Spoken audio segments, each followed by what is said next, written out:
releasing the task force statement for Task Force 3, and we request all members of the task force to please join us on stage for this. As I call out your names, please join us.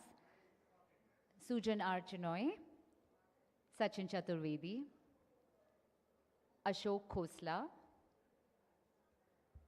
Danang Parikesit, Debolina Kundu, Gladys Lechini, Lee Xiayun, Nora Mansouri, Nicholas J.A. Bouchard, Sabyasachi Saha, Shelly Keria, T.C. James, Dilakanti Nadika Kora Lagama, Ruby Pavankar, Dennis Noor, Ashish Kumar, and Majid Al-Zumaini. We also have Ms. Eenam Gambhir, who is Joint Secretary and also a force behind LiFE on the stage.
Okay, great representation from Task Force 3. Can we please have a big round of applause for all of their work? One last time, Task Force 3. And can I request all the speakers to stay back on stage? We will discuss lifestyle for environment, a new paradigm for sustainable development. The speakers for this session are Eenam Gambhir, Joint Secretary, G20, Ministry of External Affairs, Government of India. Gladys Lechini, Professor, International Relations, National University of Rosario, Argentina. Nora Mansouri, Research Fellow, King Abdullah Petroleum Studies and Research Center, Saudi Arabia. Dilanti Nadika Koralgama, Senior Lecturer, Department of Agricultural Economics, Faculty of Agriculture, University of Rohana in Sri Lanka, and the chair for this session is also the chair of Task Force, one of the chairs of Task Force 3, Sachin Chaturvedi, member of T20 India Core Group, Director General, Research and Information System for Developing Countries, India. Thank you. Thanks a lot, Sunena. I think this is 10:58, and I would close by 11:58. Perfectly fine? Thank you. So 1 hour. Thanks, colleagues. This is, I consider this as one of the most important task forces of our T20 presidency. Extremely interesting task force. As yesterday Samir mentioned, we have tried two things in this T20 presidency. One is to reduce the number of task forces. Earlier we had seen several task forces, but as Fabio mentioned, we have stuffed in a lot of sub-points in each task force, and it has happened here also. The second important thing is to reduce dominance of economists in the group and in the working. This task force, for the first time, opened it up for philosophers, for sociologists, and for many others who have been contributing to the way our life should be governed, the way we see future, and the way we see the new development paradigm that we are seeing in a sort of commitment, collective commitment for sustainable development goals. And we already have one task force. So this morning over breakfast, all the co-chairs of the SDG task force and the task force on LiFE, we met and we discussed how future research should go forward, how Brazil and South Africa may take the message forward.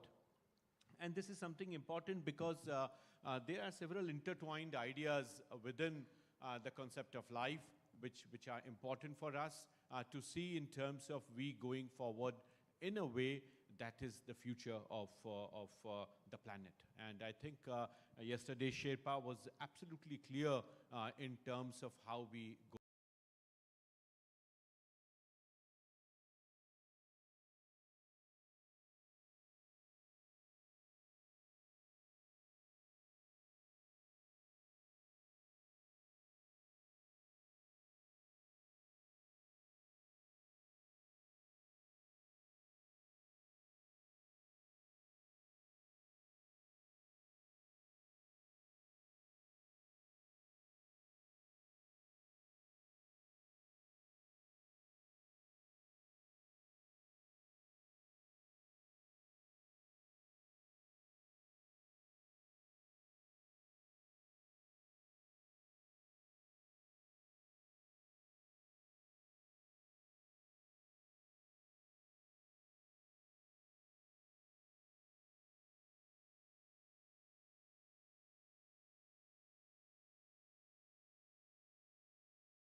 talk about life or lifestyle for environment, many people remind us in terms of their reactions. Once a US president mentioned in his speech that our lifestyle is not for grab. I think time has come that we realize that lifestyle amendments are important. In regards to LiFE, since 2017 at least, there's been the launch of the G20 Resource Efficiency Dialogue to promote sustainable consumption and production patterns. We can track that since 2017. And then the following year, 2018, there was a re-emphasis on energy efficiency and resources efficiency. And in 2019, the introduction by the Japan presidency of the circular economy and resource efficiency, so reduce, reuse, and recycle. And in 2020, the introduction of the circular carbon economy, adding the fourth R, removed by the Saudi presidency. And we saw the continuation of the circular carbon economy appearing in the G20 communique in 2021 and also last year in 2022. There was also a mention last year specifically of including environmentally conscious lifestyle. So that's a perfect segue for India to add its flagship of lifestyle for the environment. Thank you. Thanks, Nora. You're absolutely right. The pivot is SDG Goal 12, and then others are interwoven in the concept of life. Absolutely right. Thank you. Can I turn to you, Dilantina? Yes, Professor Chaturvedi, yes, we are talking about this life, and there is a special focus about life for environment. What does it mean? Is it mean that the lifestyle we are adopting present is not sustainable? And can't we achieve the SDGs with the present lifestyle we are adopting? Need to think. I would like to focus your attention on sustainable consumption. Also, our task force 3, life, resilience, and values well-being. So, are we heading to a better life? Even are we satisfied with the present lifestyle we are adopting? It is always grabbing. If we open our eyes or if we open our mind, it is always grabbing, yet we are not satisfied. We are not resilient, and that's why all these hazards and destruction, everything happens.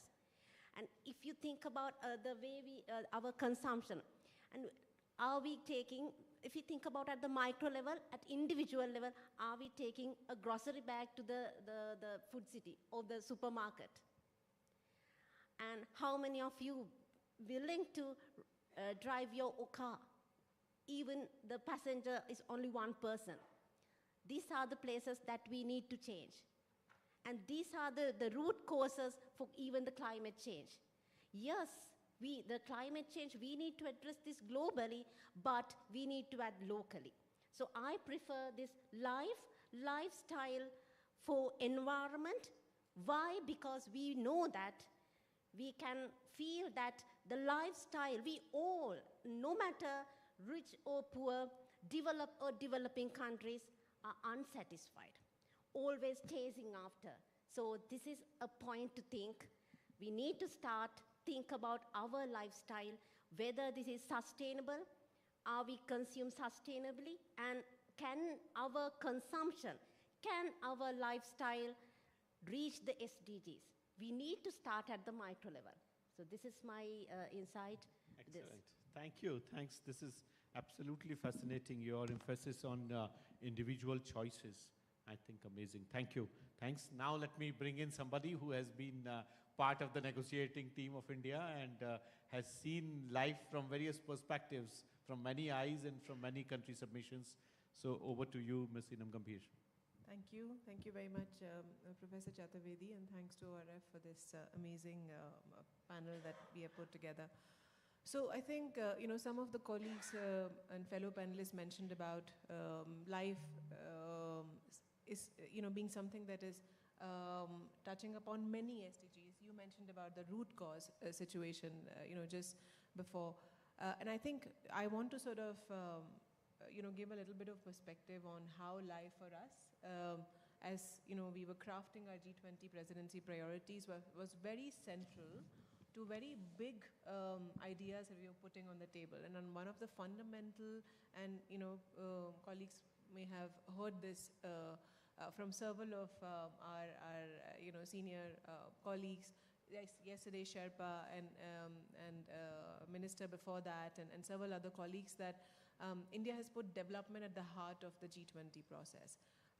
And I think when we do that, we also have to naturally look at its interlinkages with other major agendas of the world. So one of the most important focus of our presidency was to look at and to put together climate and development agendas in a manner that we can look at it from an integrated perspective.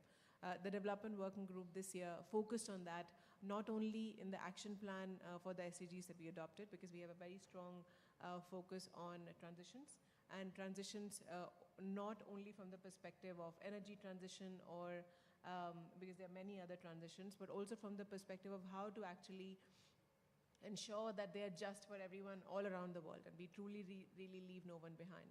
And I think, and then the other outcome that we adopted in the development working group was, lifestyle for environment, high-level principles. Now, and I think this is something that is very fundamental to the agreement that the international community has achieved, most importantly in 2015, and Professor Chaturvedi, you must be, sort of remembering this. When it was adopted, the SDG agenda, it was very clear that it is an integrated agenda and it is indivisible. And the integrity of that was very, very fundamental to the achievement. And since then, it's interesting also that we adopted the Paris Agreement around the same time, very important agendas coming together. But since then, we saw the political commitment to the integrity of the 2030 agenda come sort of wither a little bit, and certain SDGs became more important. Climate action is SDG 13, right? So, and there are so many others, as Nora spoke about, but SDGs we were picking and choosing. We're like, okay, let's focus on this SDG, and let's make our financing, focus on this SDG, and let's put in resources here. And I think that is where, somewhere, I think we were, and especially this was felt in developing countries quite a bit, because in developing countries on ground, we feel and perceive all of these agendas together. We don't see them as separate, because on the ground for us, and a lot of developing country colleagues here would agree, these are happening at the same time. If you make progress on development, you develop resilience, which then helps you in tackling with climate change.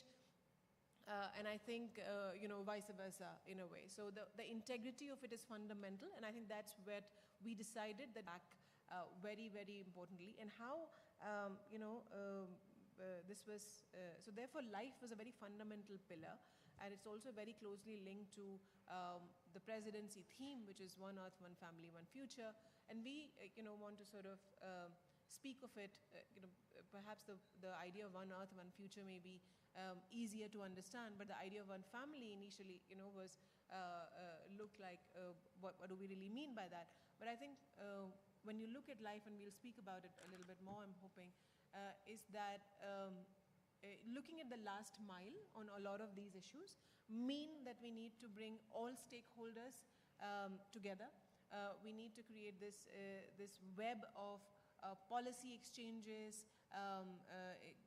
incentives, disincentives, and I would say, even the incentives part is, looking at it from a very economic perspective, but I think really it has to be an all of society effort.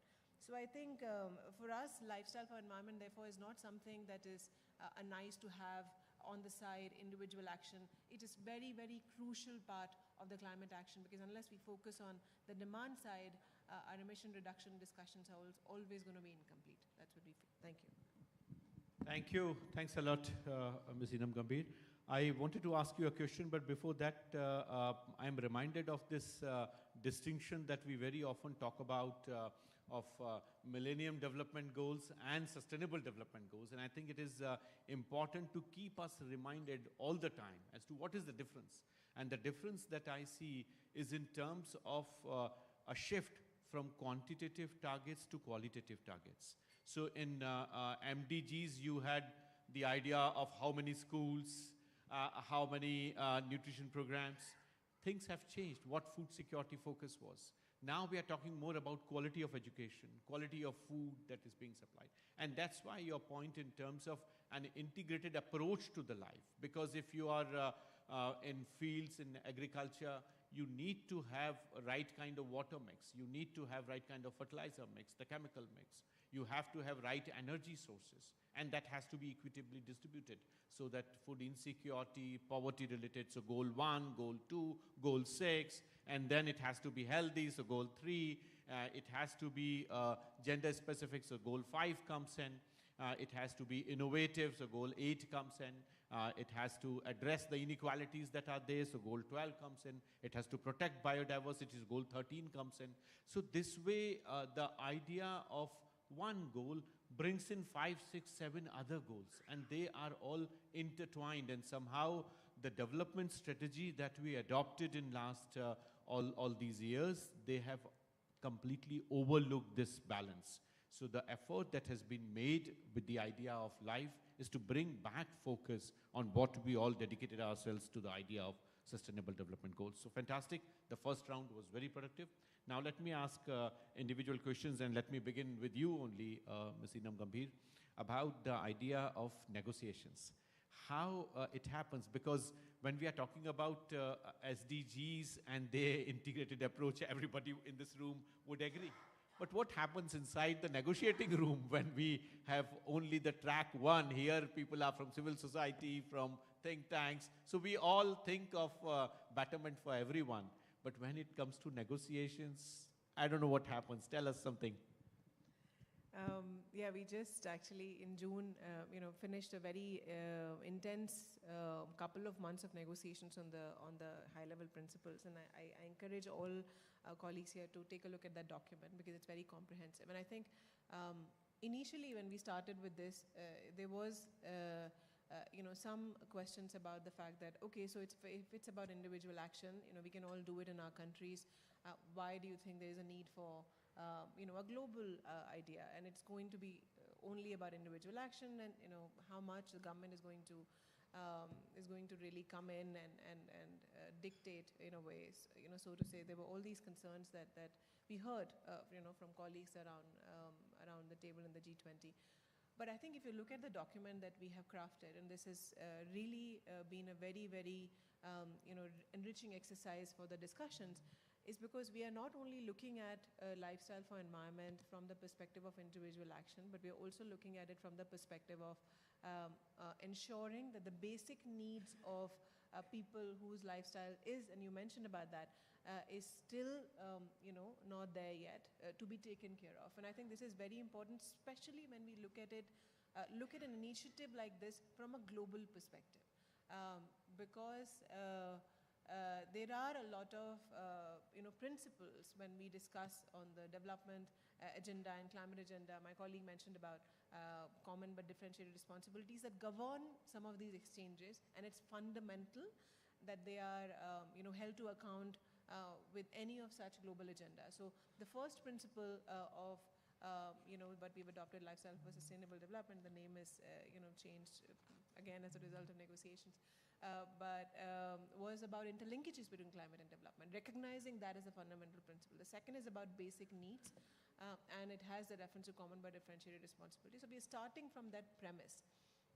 And then how do you really make lifestyle for environment sustainable in itself, right?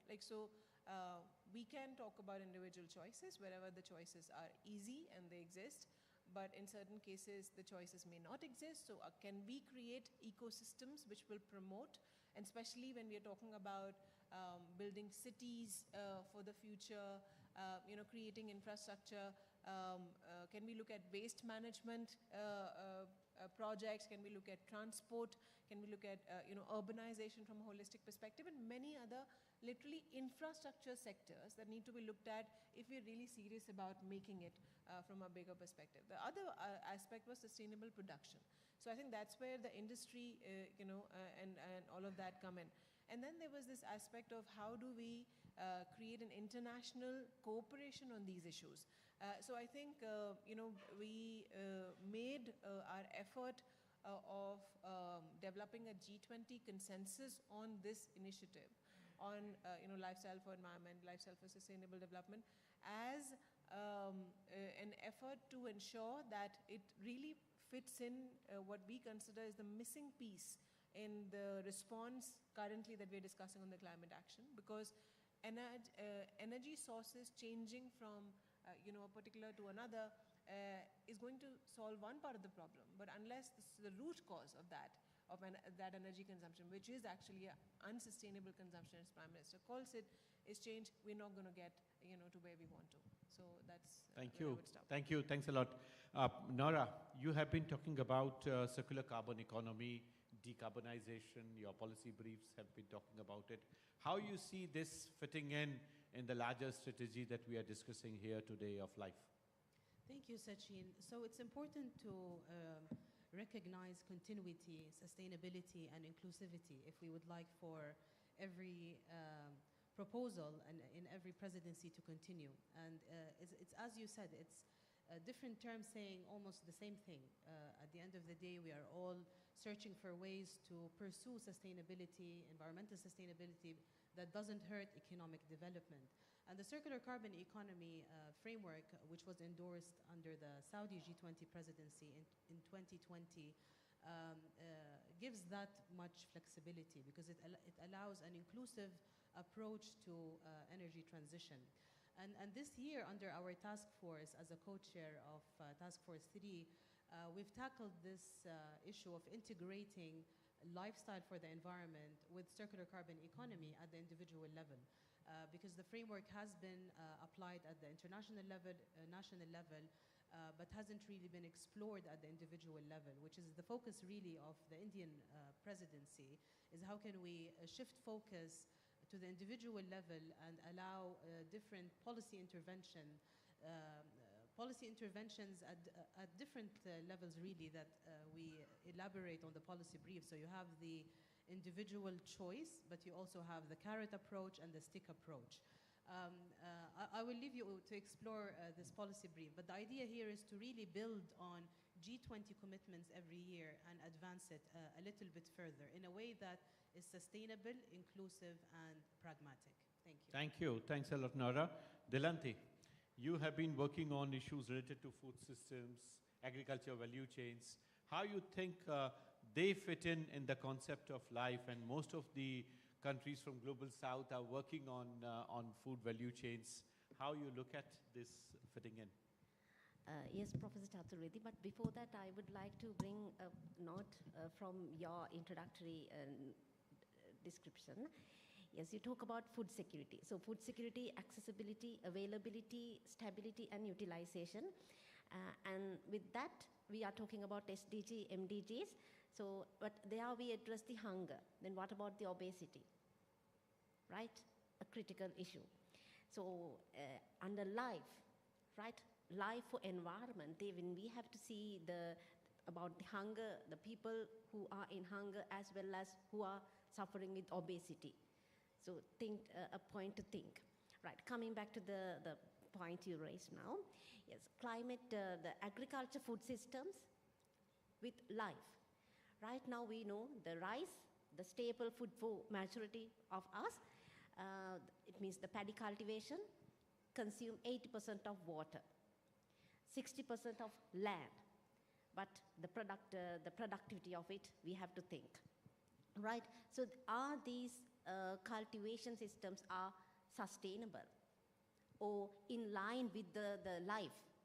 So we need to change. We need to go for climate smart agriculture with private partnerships, with research and development, and precision agriculture for more production, to feed the population, and equal distribution as well, with very efficient supply chains, with efficient cold chains, even the livestock production. Agriculture, livestock production, they feed the population, really important, but on the other hand, contribute to the climate change as well. With a lot of the fertilizer, water usage, all these things, it contributes to the climate change. So we need to think, we need to go for we need to shift these patterns with research and development and new ways of cultivation, bringing technology into the agriculture sector, the supply chains, and make the process efficient and reaching make them climate smart and productive. Thank you. Yes. Thanks. Gladys, let me come to you. We are left with 10 minutes, and I also want to give Floor a chance.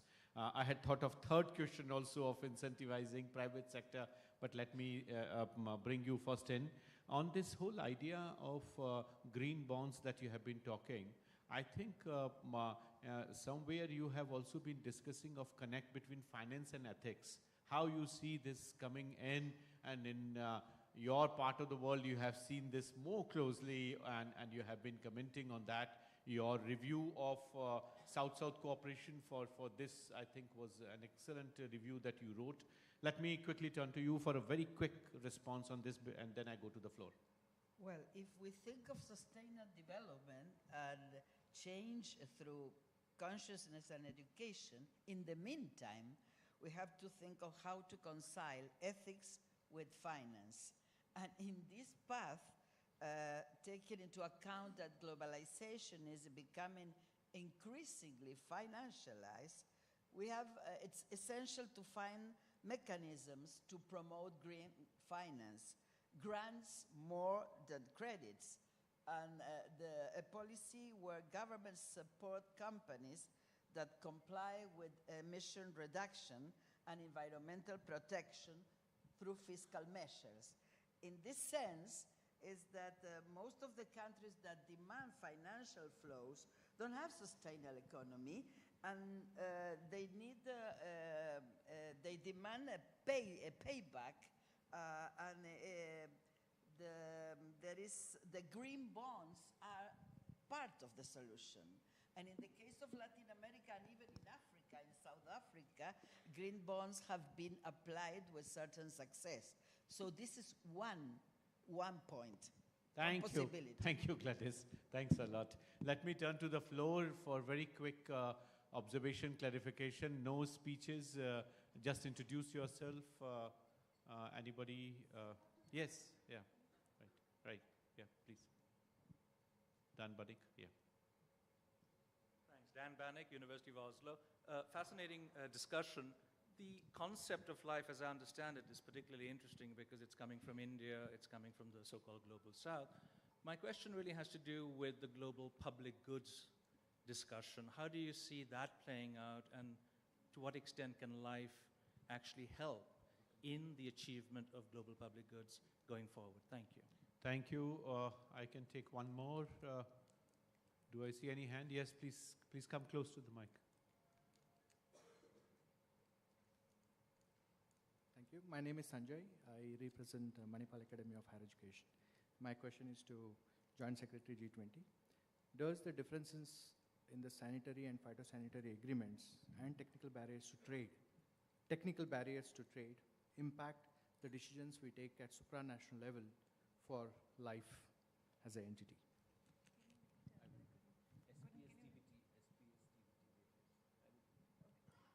Okay, thank you. Any lady? Yes, please. Hi, Hyunhee Ban from UNICEF India. So we talked about the demographic dividend and the opportunity in India and many countries around the world, including Africa. Can you elaborate on the role of children and youth in the LiFE for the G20 and beyond? Thank you. Very good. So 2 questions are addressed to you. Yeah, I just didn't hear the second question very well, so I'm not sure. So the second question was more in terms of how sanitary and phytosanitary measures and technical barriers to trade, so both are agreements of WTO, SPS and TBT, how do they influence our idea or affect implementation of the concept of LiFE? Okay. Thank you for these questions. So I think, to the first question, I would say, and this is something that I was thinking to address, when we were discussing, we would have discussed the incentivizing discussion. So LiFE looked at from the perspective of, within a country and, inter-country sort of transnational aspects is really looking at,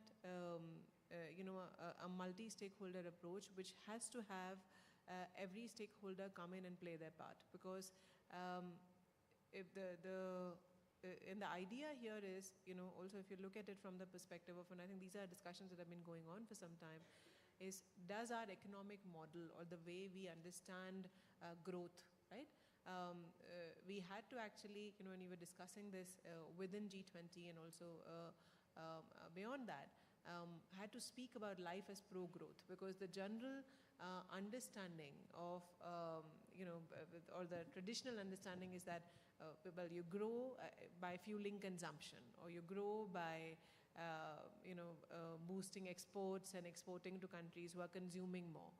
And I think we are very well aware this is actually the flaw in our, I wouldn't say the understanding, but in the models that we have followed, which have led us to this point. So there is no way a discussion on something so fundamental and something which touches the last mile will not address some of these big discussions. And that's where my the point about the first question comes in now, where of course the discussion on what the global public goods really are, the definition, all of that. I mean, this term has been used multiple times, including the G20 documents, but the countries use it in a very diffuse way. But the basic idea that there are goods or there are aspects of our exchanges with each other which are really there for everyone, and therefore should be governed or should be handled from that perspective, also comes into question, because then we don't look at these things from a purely transactional perspective. We look at these things from a perspective of how to find development models, how to find trade agreements, how to which do not leverage trade-offs, which actually focus on synergy. So our attention actually has to shift. So we hope that the discussion on lifestyle for environment will actually fuel that path to looking at, and it'll not only help in climate action and development, but also transitions, which is actually the action on ground discussions that we're having on climate. So I mean, this is not in some ways the second question I haven't answered directly, but I think this is something that is a sense of. Thank you. Thanks a lot. You have answered all the three questions. But let me give 1 minute each to our panelists. So Nora, can I start with you? Just any last minute observation? Thank you, Sachin. I think it's important that we keep in mind the previous G20 commitments as we go on from one presidency to another, just to preserve the continuity, sustainability, and inclusivity of climate action. Thank you. Gladys? Just to use this opportunity, great opportunity from the southern countries to contribute to a southern voice. Great. Thank you. Delanti, final word. Sustainable consumption. So before before doing any action, we need to think twice. Is this sustainable, good for the future? One earth, one family, one future. So our action would be the consequence or the result for the future. So we need to think about Thank you, Delanti. Big hand for my panel. Excellent, excellent views. And I think as we close this point that I think all of them have made and very forcefully articulated by Ms. Eenam Gambhir, life is for growth. And that I think we should realize and we should articulate the process not as something that is going to hinder our urge to expand, and this whole the neoliberal approach that has come up in our economic framework of consumption-based economic growth. I think that's where course correction is needed, because resources are really limited, and that is not to influence anyone's lifestyle. And some countries are thinking that the idea of life is to threaten their lifestyle. It is about the course correction at the end of production. This morning, I think Dr. Khosla very rightly articulated that life is about the course correction for production and for livelihood security. And I think these two concepts are important for us to go forward. And the other point that you made, I think, that trade agreements without trade-offs, that I think is also very, very important in terms of how we go forward. I think, Dilanti, your point in terms of how individual choices are made, I think that is extremely important. Gladys, your point on ethics and finance and the way they are closely linked with the fragmentation in the finance sector for accessing credit, we need to minimize it. And that's where I come to Nora, where she very forcefully articulated that the concept of life is intertwined with 6 other goals. And that, I think, is something that we need to realize. So it is not about terms, it is not about a specific lexicon, but yes, the new development paradigm would have to evolve new lexicon to go forward. It doesn't matter which country it comes from, but the future presidencies would certainly be sensitive. Last point that we could not discuss, and I think is extremely important, I had mentioned it in my initial remarks, is in terms of measurement. How do we measure this? And that's where the well-being index that we are working on in the task force, and we are going to take that forward, is something which is extremely important for us to see how we go beyond GDP for measurement. And we reduce emphasis on monetary value of development. We need to bring quality to it, and that's where our indicators should also reflect that. Some work is being done. Our communique today, which we have just released, the Task Force 3 statement, is forceful enough to explain that. I'm sure all of you would gather a copy of this. And as I said, this is the first multidisciplinary effort and I think we had the record co-chairs in our task force. I also would like to take this opportunity to thank the Secretariat for excellent support through the 2 great